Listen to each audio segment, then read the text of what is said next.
Bonjour à toutes et à toutes, comment allez-vous? Bienvenue dans une nouvelle vidéo. Aujourd'hui on va parler du moment de panique qui s'annonce parce que 2023 est en train de se finir. Non, en vrai c'est une bonne nouvelle, c'est pas un moment de panique.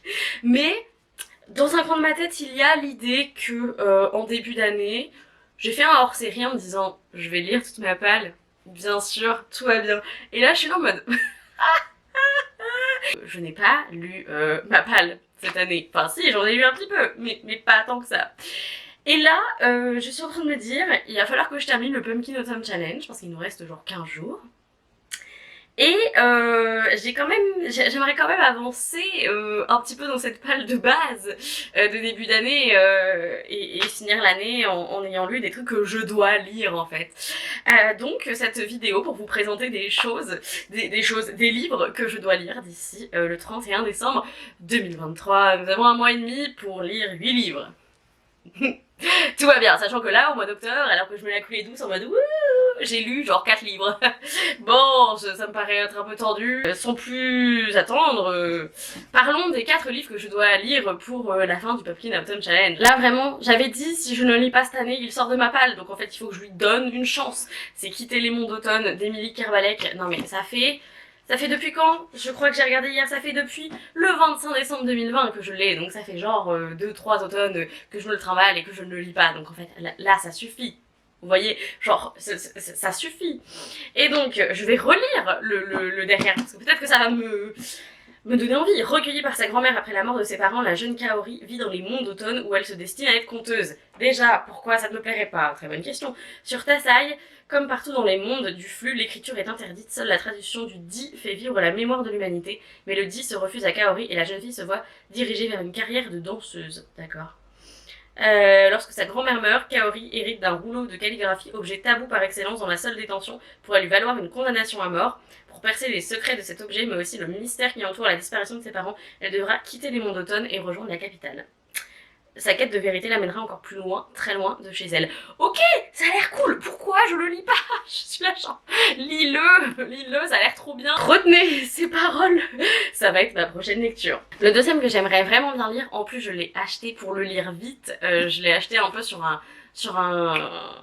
l'instant, en coup de cœur, etc.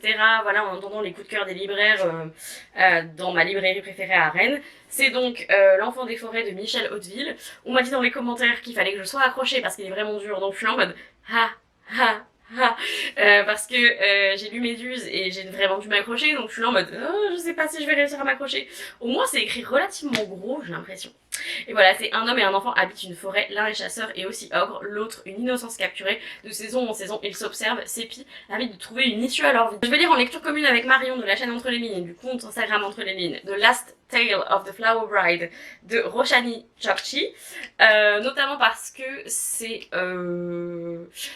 enfin, elle me l'a offert à mon anniversaire de cette année, je crois. Ah, j'ai même pas écrit dedans, c'est fou. C'est mon anniversaire de cette année.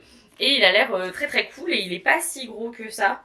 Alors, en plus, quand je fais du montage, après, je déteste quand je regarde comme ça le nombre de pages. Tout le monde s'en fout littéralement.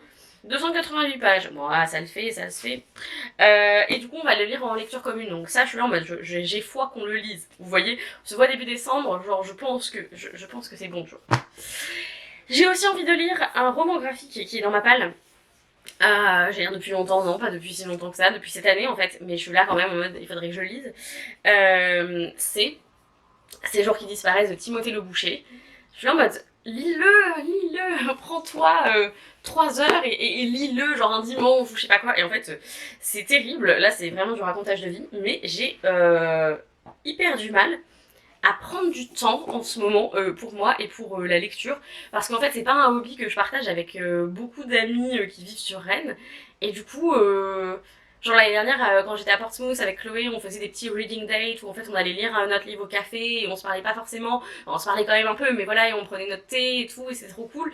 Et là je suis en mode bah j'ai pas trop des gens avec qui faire ça en fait, où on peut juste aller dans un café, se poser et lire.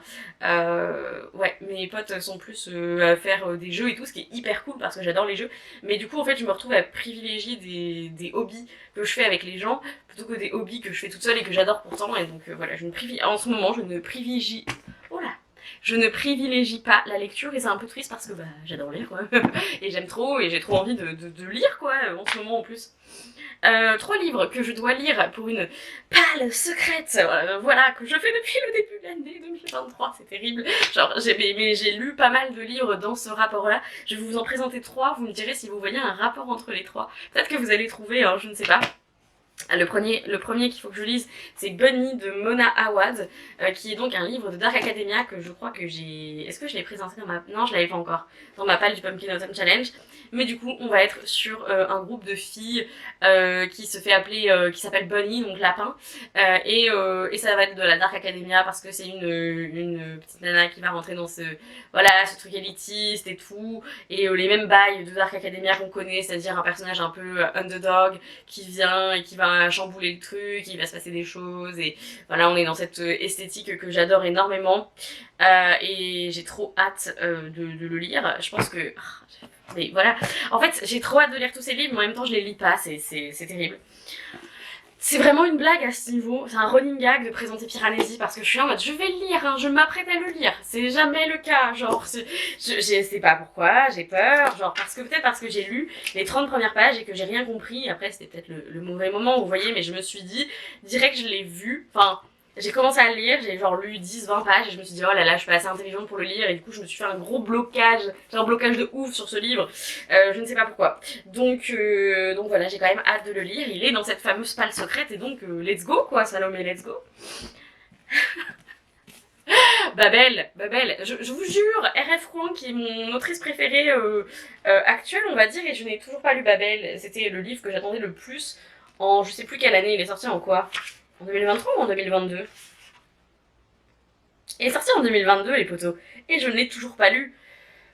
Vraiment, ça m'énerve. J'ai adoré The Poppy War, Dragon Republic, Burning God, j'ai beaucoup aimé Yellowface aussi. Je suis en mode, mais lis Babel, mais bon, plus de 500 pages quoi. C'est vraiment la barricasse de la barricasse. Mais en plus, je sais que je vais aimer. Aïe aïe aïe, terrible. Et je me suis mis un livre bonus parce que je suis allée un petit peu voir les commentaires sous mes vidéos, enfin sous les 3 seules vidéos que j'ai lues, que j'ai postées cette année, dont 2 étaient des pales, donc là je vais aller voir sous les pales, genre ce que les gens disent. Et il y avait un livre qui m'était recommandé encore et encore et encore et je me suis dit, je crois que c'est un signe et ce sera ton 8e livre que tu dois lire d'ici fin 2023 et c'est Des fleurs pour Algernon de Daniel Keyes, je ne sais toujours pas comment le prononcer. C'est un classique de la science-fiction, genre il a eu le prix Hugo en 1960 de la meilleure nouvelle et le prix Nebula en 1966 du meilleur roman. Comment ça? Je ne savais pas que Daniel, notre bon vieux Daniel, avait été professeur à l'université de l'Ohio. Ah là là, Kindred Spirits, parce que si vous ne le savez pas, punaise, est-ce que je vais vraiment raconter cette histoire? Si vous ne le savez pas, si vous ne me suivez pas depuis plusieurs années, j'ai vécu dans l'Ohio, aux États-Unis pendant 8 mois je crois. Genre ça fait 4 ans, elle va jamais se remettre du fait qu'elle est allée vivre aux États-Unis. Hein, donc c'est l'histoire d'une souris de laboratoire, enfin et d'un homme qui s'appelle Charlie Gordon, ils vont faire des tests sur l'intelligence, tout ça, et ma soeur l'a lu en me disant c'est trop bien, c'est super, c'est vraiment trop bien, c'est mon livre préféré, là, machin. Et donc je me dis que si vous aussi vous le dites, ça renforce le fait que je devrais peut-être écouter ma soeur de temps en temps et le lire quoi. Ah, c'est tout pour cette vidéo, c'est tout pour les 8 livres que je devrais lire d'ici fin 2023. Souhaitez-moi bon courage parce que je fais cette vidéo pour me motiver et puis ensuite je vais aller me mater des séries ou jouer à des jeux avec mes potes jusqu'à je sais pas quelle heure. Et... en fait je me disperse et je m'éparpille de ouf, c'est vraiment n'importe quoi. C'est tout pour cette vidéo, merci de l'avoir regardée, dites-moi dans les commentaires. Bah je sais pas ce que vous pouvez me dire mais genre encouragez-moi, voilà, dites-moi tu peux y arriver même si vous n'y croyez pas, genre ouais. Et à la fin de l'année, on fera un bilan de cette fameuse vidéo et de ce que j'ai lu ou de ce que je n'ai pas lu dans la palle que je m'étais, dans laquelle je m'étais lancée en 2023. Allez, ciao!